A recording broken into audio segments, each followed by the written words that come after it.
Bonjour, hello, welcome everyone. Thanks for being here this afternoon. Je m'appelle Jennifer Elric et je suis directrice par intérim de l'Institut d'études canadiennes de McGill pour 2024-2025 pendant que Daniel Bellon est en congé sabbatique.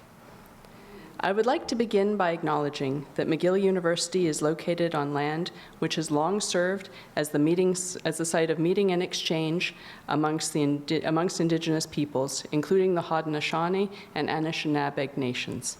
It is important to us at MISC to recognize the significance of the land on which we work, study, and live, and to acknowledge the complex web of relationships of which we are a part.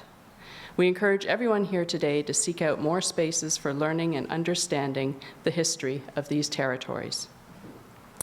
The McGill Institute for the Study of Canada, or MISC, is the Centre for Canadian, Quebec, and Indigenous Studies programs at McGill University. MISC supports a multidisciplinary approach to the study of Canada by bringing together students, researchers, and practitioners to discuss important issues about the country's past, present, and future. In addition to our academic programs, MISC also hosts public events, such as this talk today, on a wide range of topics that are important to Canadians. You can learn more about us at mcgill.ca/MISC. It is my pleasure to welcome all of you to MISC's Winter 2025 Eakin Lecture. I would like to take a minute to thank the Eakin family, whose support enriches the study of Canada at McGill and makes these annual lectures possible. The Eakin Visiting Fellowship in Canadian Studies was established by the Eakin family in memory of William R. Eakin. The fellowships are awarded each term to active scholars whose research or teaching advances Canadian studies. MISC is very grateful to the Eakin family for the opportunities afforded by these fellowships. I'm now pleased to introduce the visiting Eakin Fellow at the McGill Institute for the Study of Canada this semester, Professor Jean-Michel Monsion. Jean-Michel is a professor of Canadian Studies in the Canadian Studies program in the Department of Social and Global Studies at Glendon College, York University. He also serves as the director of the Robarts Centre for Canadian Studies at York. His research interests include gateway cities, student migration, and the study of Canada abroad. He is currently the principal investigator on the SSHRC Partnership Development Grant examining the current state of the network of international Canadian studies. Jean-Michel, the floor is yours.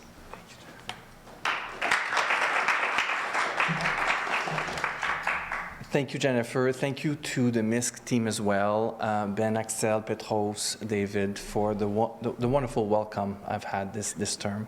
I'm happy to be here today to talk about the SSHRC-funded project I'm leading on how Canada is researched and taught abroad.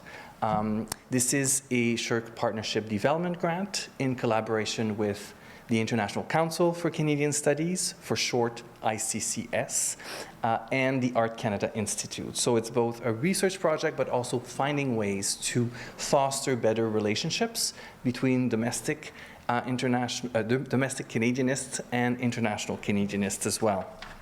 And our starting point is the end of the Understanding Canada program that was a federal government program to support the study of Canada abroad, and it ended in 2012. So how has the field evolved and continue researching and teaching about Canada since the end of that funding 10, 12 years ago? As many of you know, the interest of studying Canada from abroad has been there for decades. It's emerging out of and in parallel to the development of Canadian studies at home. And Canadian studies is difficult to define already domestically, right? It starts in the 19th century with some studies on resources in Canada, relationship to the land. It evolves in the 20th century around key societal themes such as urbanization, and it's the same with international Canadian studies. We have very little clues of the richness of international Canadian studies during those years, but if you look at the old 1951 Massey Commission report, you'll see key elements there on international Canadian studies as a site of, and I quote, substantial public interest and concern due to the potentially unique contribution of the fields to Canada. With Canadian studies at home taking a bit more of an identity in the 1960s with literary scholarship, and especially with the Simons Report of 1975 out of the Commission on Canadian Studies, then we get a real branding for the study to Canadian studies, right? A quest for self-knowledge or understanding ourselves better. And it also reflected the evolution of international Canadian studies. Simons notes in his report the importance of the study of Canada abroad and the immense complexity and challenges that they lived through, to the point that he decided to request for an independent assessment of their work rather than putting it in his own report. And I quote here, right, the academic activity relating to Canada and academic knowledge of Canadian affairs outside of the country are rarely coordinated in comprehensive programs. For Simons, it was a missed opportunity for Canada to make sure we make the best of what's done abroad to know ourselves better by identifying, by organizing, by preserving, and by using that wealth of basic knowledge about Canada that exists outside. And so if you think it's difficult to define Canadian studies at home, imagine how it is in various countries around the world, where our own problems of, right, a mix of interdisciplinary research that's never defined, a mix of methodologies that also vary quite a bit, and the importance of the public-facing image of Canadian studies beyond academia. To this, we have to add very limited amount of colleagues in each country that's studying Canada from particular conversations or debates and disciplines, and an added public engagement mission, often to relate to their local issues, debates, and discussions. So the study of Canada is anchored in each country's own discussions. Simons was helpful to position the importance of international Canadian studies within Canada and for the federal government to support. Knowing ourselves better helps us position ourselves internationally better. It also helps us understand how we're misunderstood. We know a lot of that these days, right? How we're misunderstood internationally. And so one of the key recommendations of Simon was to have federal programs that can help address knowledge gaps about Canada around the world. And we've had many of these initiatives over the years. We've had initiatives by the Department of External Affairs that became Foreign Affairs, that became many other names up to Global Affairs. We've had the Canadian Council for the Arts. We even had the Canadian International Development Agencies, often very small initiatives that help to translate literary works of Canadians in various languages and to publish them and disseminate them abroad, aiding scholars to meet each other, to create projects, student scholarships, also named directly in the Simons report, aids to conferences. And the flagship program that really did a lot of that for many years was Understanding Canada, Comprendre le Canada. This program, running from the mid-70s to 2012, was seen as Canada's flagship cultural diplomacy program, right? A program that, in very humble ways, is Canadians' version of Fulbright, of Alliance Française, of Confucius Institutes, of the British Council, but humble. In the last year of operation, this program cost us just over $5 million, to give you an idea. But it also helped create a lot of bottom-up interest in Canada throughout the world. So during the same period, we see the creation of local associations of Canadian studies in different countries or region, depending, as well as the creation in '81 of the International Council of Canadian Studies that is seen as a body that helps these different associations meet, coordinate, relate to one another, and also bringing in foreign affairs or global affairs officials to the table to have direct links to local associations of Canadian studies.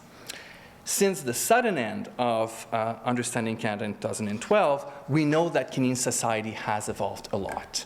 I'm only going to mention one element, the Truth and Reconciliation Commission's report and calls to action, and how that has defined a lot of what we try to achieve. How is that involved in how international Canadian studies continue studying Canada? Without the Understanding Canada program, we have no ways of knowing the interest and the evolving scholarship of our colleagues. Similarly, the field has been under duress or under pressure of adapting as well quite a bit over the last 10 years beyond area studies, often trying to include a lot more Indigenous, Black Canadian perspective, or other historically marginalized or excluded voices. How is the field of international Canadian studies evolving with these changes or not? A good friend of mine and colleague at York, Colin Coates, puts it beautifully when he says that post-2012, Canadian studies now grapples, and I quote, to incorporate a new range of prepositions, either by developing Canadian studies alongside the state, or even Canadian studies without the state. So it is in this context that we decided to look what was happening. And I'm happy to report, before showing you the results, that the field is alive, right? International Canadian studies exists among very difficult challenges, including or mirroring what's happening in Canada in terms of declining popularity of Canadian studies and area studies. And I'll be presenting part of those results to show you the vitality of the field in research and in teaching agendas as well. We've conducted a survey with 235 international Canadianists in 2023 in French and in English, which represent, by our estimate, about 8% of the field. So give you an idea that we have maybe about 3,000 active researchers within the network of International Council of Canadian Studies. And for some of you who knows the number, this is a bit alarming, because in 2013 we surveyed about 7,000 of them. And so that's talking about a declining field quite quickly. We also conducted interviews with executive members of local associations of Canadian studies, 19 total during the same period, and we've documented the activities, conferences, the different types of funding programs and publications of these associations over the last 12 years. So I'll start with a brief profile of international Canadianists and then report on their teaching agenda, their research agenda, and what they need to continue their work. And if I have time, Jennifer, you will let me know, I will offer some thoughts on the current sentiments in the field while Canada is not yet engaged in a clear vision for cultural diplomacy. So who are these Canadianists and how they became Canadianists? There's a lot of personal reasons. Now you have a word cloud of the answers to the question, what inspires you to study Canada from abroad? And I know it might be difficult to see, but I will mention a few elements. There's popular fields of study, of course, in the humanities and social sciences. There are key Canadian figures, Fry, Atwood. There are key region. Newfoundland is there, prominent. And there are also key interests in Indo-Canadian relationships, in Canada's north, in Indigenous peoples, as well as learning processes such as reading, connecting, mentoring. In our survey, 94% of the participants were from the fields of the arts, social sciences, languages. And that is reflective of the field in general. It is a field that is led by people in the humanities and social sciences, and often excluding, not on purpose, very specific fields where the study of Canada is also done, but is not considered part of Canadian studies, like in natural sciences. In our survey as well, we have overrepresentation of European colleagues and their perspectives, partly explained by the fact that most associations of Canadian studies are located in Europe, and that they are the ones that often survive the best since the cut to the Understanding Canada program. In fact, what we've seen over the last 12 years is many associations disappearing or becoming inactive. That's the case in Latin America and the Caribbean, in South Asia, in Australia and New Zealand. And we have to add to this, another interesting nuance is that the Quebec government didn't stop their version of the program for international Quebec studies. So what we've seen over the last 12 years is an increasing divide, especially linguistically, between people who associate themselves with Quebec studies rather than Canadian studies, such as in Francophone Africa. And so the map is very uneven when it comes to current scholarship. You have here a little representation in blue of our English language survey participants and in red of our French language survey participants, and you'll see that most people are really located in Europe, a bit in Brazil. In the English language survey we have in India and in Japan. And we have a lot of scholars who were in Canada when they completed the survey, even if they work abroad, which explains why Canada is well represented there. But about 50% of our participants were from Europe. German nationals are the largest groups in the English survey, French nationals for the French language survey, and the largest groups that is not from Europe is Japan, Japanese nationals. So our survey is not perfect. It has limitations. It's hard to study a field that is declining, but we use it as a first step to know what is happening and what can we do to revive old connections and to support the field where it needs to be supported. Our colleagues are mostly comparativists. They're mostly engaged in transnational research and often study Canada through a specific topic or a specific theme in relationship to other sites. And in that view, often what happens is that their university is supportive of their work on Canada, but the scholars are pulled in different directions in different places depending on opportunities, and often making sure their students have the best experience moving forward. It's hard for international Canadianists to recommend going to the study of Canada because of career relevance, because of the lack of opportunities to come to Canada, in contrast to what other countries offer. What we do have to go for us are these local associations of Canadian studies, are these local groups, that infrastructure that exists, that offers very good mentoring, that offers connections, that offers opportunity to the extent that funds are available. And these associations, like the Japanese Association, the Korean Association, right, they've existed starting in the 1970s, often by expats or people having spent a lot of time in Canada, around this kind of Cold War area studies mentality of studying everything we can to really understand who is a Canadian and what does Canada do. They are there to promote the study of Canada, but also provide visibility locally on what Canada offers on different topics.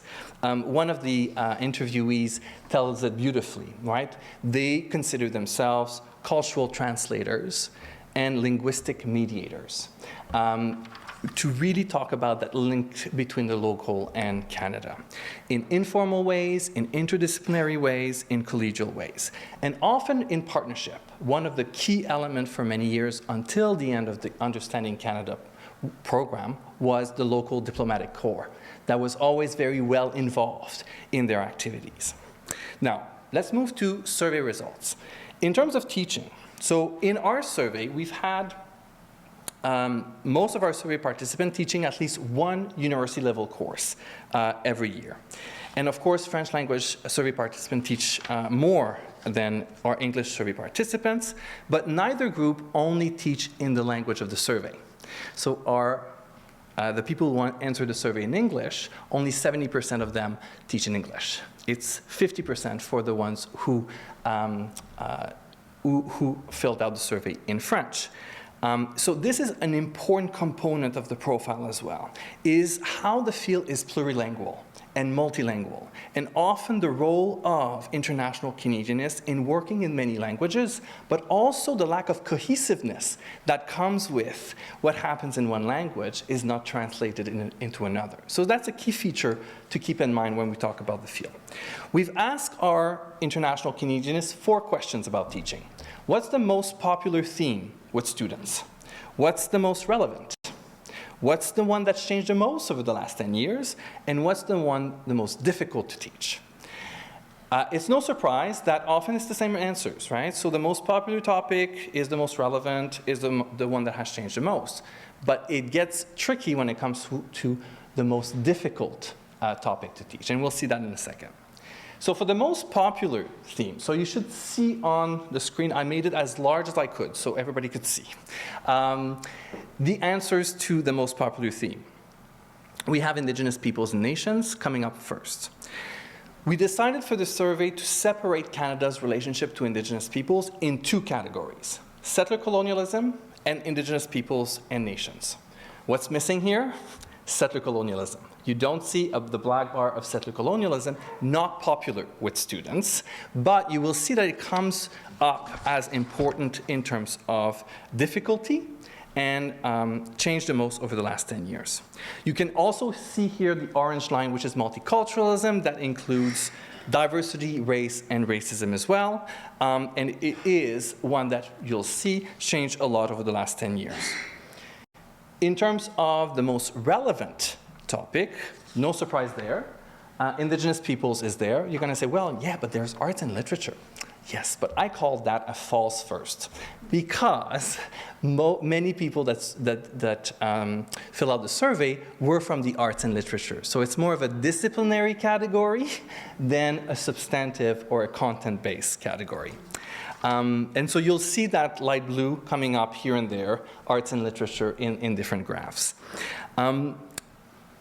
What is interesting here is to talk more about Canada as a multicultural or diverse society. Often we'll combine the multiculturalism line with the immigration line. The immigration line talks about immigration, settlement, transnationalism, and diaspora, right? So if you take those 2 together, you can see the importance of that category as well.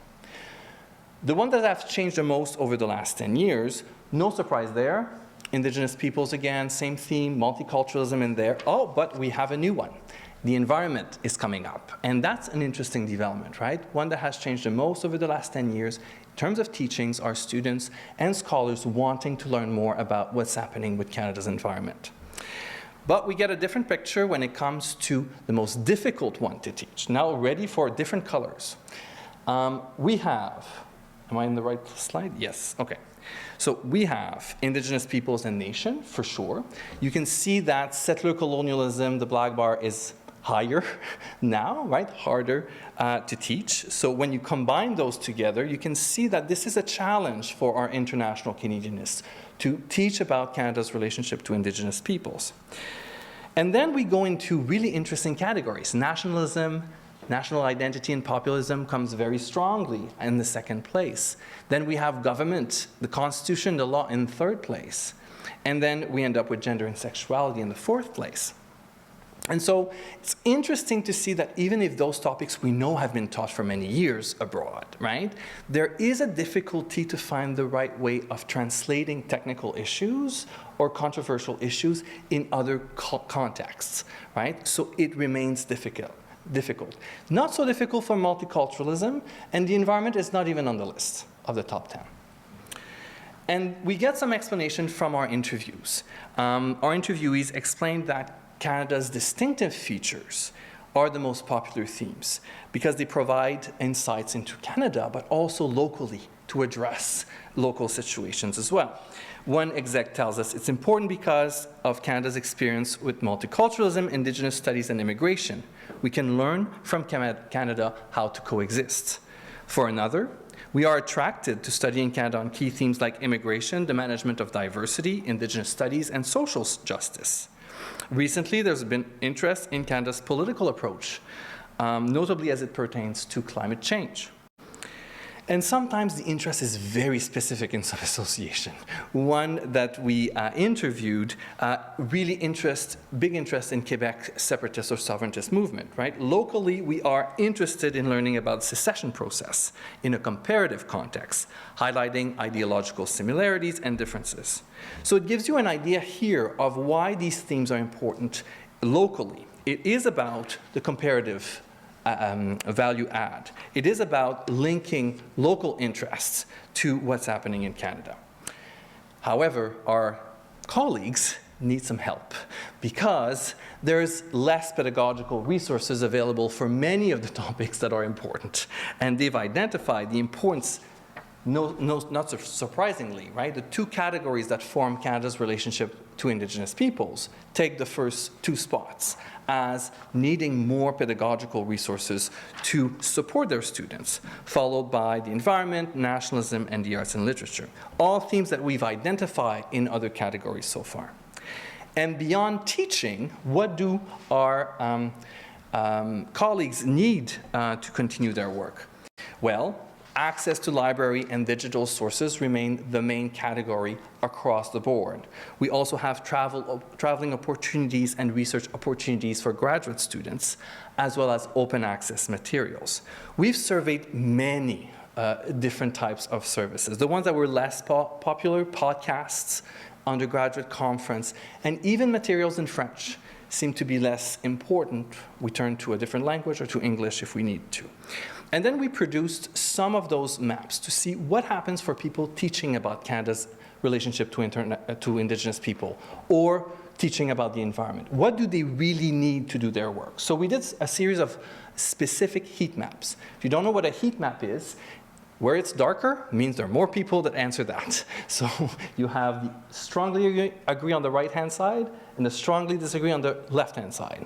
And so you can see here that what I've just mentioned is there, very important for Canada's teaching about Canada's relationship to Indigenous people, but one that sneaks in at the end of the top 5, invited speakers list, right? Wanting to get people directly speaking to their classes, people with experience, right? Indigenous elders, for instance. For multicultural society, similar, but we add here graduate student conference, much more involving graduate students when it comes to teaching about diversity, immigration, and multiculturalism. We have 3 of those categories out of 5 that are for graduate student support. And for the environment, that one I'm still struggling with. Top 4 is thematic journal issues, right? Which I think speaks to much more of disciplinary tools. Some fields use more thematic issues of journals to teach, and so we can see that showing up here. And this is confirmed by our interviews, of course. A couple of examples here. We need money from Canada. It's hard to be more subtle. We need money from Canada to support the training of graduate students and emerging scholars, and we urgently need pedagogical resources to be integrated in our courses. In this interview, an important concern of this exec was the retirements. The retirements of Canadianists abroad, the inability to catch their expertise while there's not a new generation being trained to replace them. So the sense of urgency of that pedagogical resources and being integrated in the courses was felt. There's also this idea of teaching Canadian studies through topics that is difficult when we're not experts, I know I'm not, on various topics as well. And so we have here this quote, changes in the content of the study of Canada and new areas of study emerging require additional resources, especially for teachers who cannot travel to Canada. There has been a need for resources on new emerging topics like Indigenous studies. We don't have a lot of materials and books, and we cannot come to Canada to bring back material. And remember the statistics about the languages in which we teach about Canada. Imagine having to teach it in a language other than French and English as well, adding another challenge. Now, let's move on to research. In terms of the research agendas, our colleagues do a lot more research on various topics than they teach. And that's always a good sign, right? That's a sign of vitality in terms of scholarship, resiliency, meaning that the cuts of 2012 didn't stop the academic curiosity bug of our colleagues. French language survey participants are less involved in research, and when they do, a third of them do it in English. The key story here is that the relevance of a research topic is linked to the ones that have changed the most over the last 10 years. And this is really a key difference in how the dynamics of teaching is different than the dynamics of research. So for relevance, we have Indigenous peoples and the environment on par, followed very closely to multiculturalism. So you see that we're starting to get into a leitmotif, right? We have key themes that are very important in teaching and research. The arts and literature, immigrations are there as well. Interestingly, I did not see that one coming. We have human rights making up a bit of the list, which is an interesting way of looking how the distinctive features of Canada are researched and taught. In terms of the topics that have changed the most over the last 10 years, again, we have Indigenous peoples, multiculturalism, followed by the environment. And then we have gender and sexuality as well, arts and literature and settler colonialism. And of course, our interviews do confirm that the same logic of wanting to research things that can be helpful locally as much as advancing the study of Canada is reflected here. We have this quote: "We share the same political priorities as Canada, whether it is climate change, an aging society, a multicultural society, or Arctic engagement." What seems to be happening during those interviews is that it's the way in which research is done that has been improved. So we're not changing topics as much as finding better tools to study Canada from abroad. So the second quote that you have on the screen: "Topics have evolved through a new epistemological approach to studying Canada, which is theorized, borderless, comparative." Another colleague, remembering how the study of Canada happened in the 1980s, was not very impressed from what she recollects, but now very impressed with knowledge about Canada, less perspectives, less method in the past that are replaced by a much more detailed, precise, and substantive study of Canada. So what type of research materials is needed or is missing for them to continue their work? No surprise there. We're coming back to similar topics: Indigenous peoples, the environment, and arts and literature. But there's this second place of that purple line that all of a sudden has appeared: cultural practices. Here we're talking about food, we're talking about music, we're talking about performances, right? Elements that are very difficult to research without being in Canada, without experiencing first, right? So very important demand here. And you'll see here on this particular graph, you're used to the same categories. Now you have a few categories that have never made it to the top 10. Media. Canada in the world has made it a few times. But you can see that there's a diversity of interests. And often the problem is to what extent there is research materials to really build on the research projects out of it. How are we impeding the ability of our colleagues abroad to do research if they don't have research materials to do it? As one of the interviewees tell us, the priorities in the study of Canada have not really changed over the time, but the practical considerations have, with less financial support for teaching and fieldwork in Canada. And here, an element I'll bring in my last comments as well, is that research is done through different funding sources, often the colleagues' own funding agency. But this is problematic, one, for the ways in which we frame the study of Canada away from Canada's priorities, and secondly, as in any other competitions, students, emerging scholars have less chances of getting it if they have less scholarship on Canada to start. Beyond materials, in terms of support, what we have, of course, research grants are needed, research partnerships are needed. access to library and digital sources, again, coming back very strong, and visiting fellowships. The ones that are less important, and I was surprised by that, our colleagues are very nice people. No need for research assistantships, no need for research participants, and no need for course releases, which I was surprised. But those elements probably are built into their own university support system, so no need for Canadian Studies network to support that.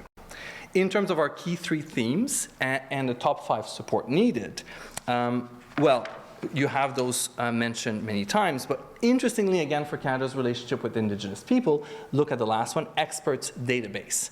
Again, direct voices from people who are Indigenous, who are involved in Canada's relationship to Indigenous people are needed.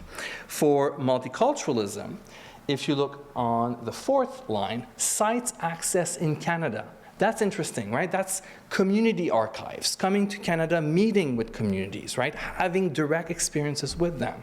So the travel to Canada is needed. And for environment, research partnerships, faculty exchanges, visiting fellowship, really this idea of having to collaborate with people in Canada.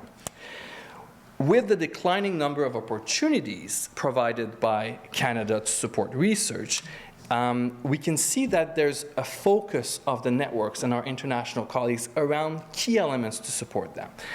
One of our colleagues says Canadianists need funding to go to Canada, whether for teaching or research, to buy local materials available in the country, and for student and faculty fieldwork alike.